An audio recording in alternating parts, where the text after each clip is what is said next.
छैया हो। ये चाचा सुनो, बेटी हवे समाज के लोग के पर छैया हो। हाँ हाँ लोग के पर छैया हो। ये चाचा तोहरो बोझावा उठई है अपन पवन भैया हो। तहरा बेटी के शादी नु करई है अपन पवन भैया हो।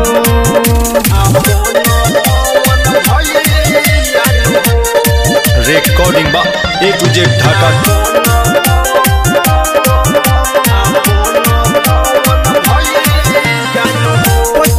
फरवरी के हवे शुभ काम हो।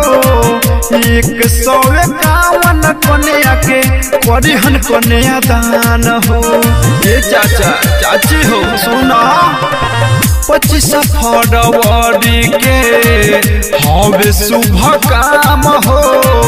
151 कन्या के परिहन कन्या दान हो। दुखिया गरीब के पवन भैया बनेलन सहैया हो। हाँ हाँ बनेलन सहैया हो। ये चाची तोहरो नु बोझावा उठई है अपन पवन भैया हो। ये चाचा तोहरो नु बोझावा उठई है अपन पवन भैया हो।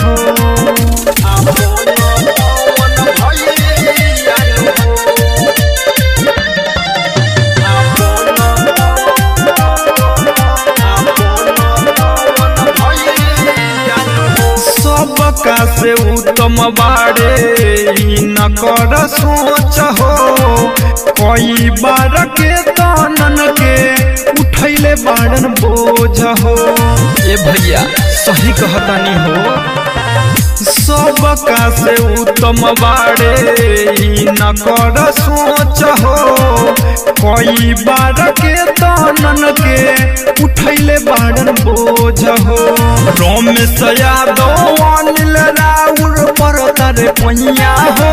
हाँ हाँ पर तारे पैया हो।